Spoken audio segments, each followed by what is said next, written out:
Okay, blood line, chapter 4, the forgotten margarita. Phone নামিয়ে অনামিক চৌধুরী ঘড়ি দেখলেন 6:30। পুরো 1 ঘন্টা আছে হাতে। একটা হট শাওয়ার নিতে হবে। গৌরব তাকে নাকি সারপ্রাইজ দেবে। ওকে একটা সারপ্রাইজ দিলে কেমন হয়? তিনি টাকিলার বটল বের করলেন।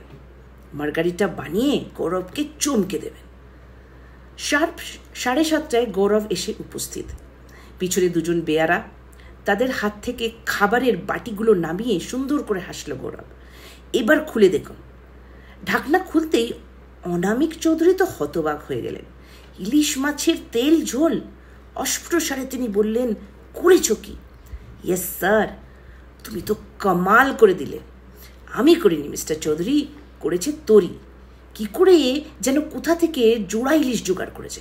বলল আপনি নাকি দুপুরে ভালো খাননি, রাতে পেট পুড়ে যেন খান। অনামিক চৌধুরী সাদা ভাত দিয়ে ইলিশ মাছের ঝোল মেখে খাচ্ছেন। ছেলেবেলার স্মৃতি তার ফুটে উঠছে।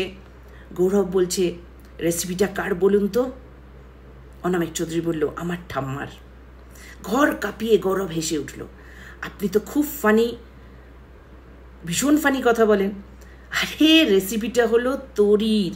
ও নিজে কিচেনে শেফের কাছে গিয়ে শেফকে বলে রান্নাটা করিয়েছে। অনামিক চৌধুরী খাচ্ছেন। প্রতিটি গড়াসে তার মুখ স্বাদে গন্ধে ভরে উঠছে। এত তৃপ্তি এই খাবারে, খেয়েই ঘুম দেবেন। চোখ ভারী হয়ে আসছে। ছেলেবেলায় যেমন হতো। মার্গারিটার করবার কথা তার মনেই রইল না।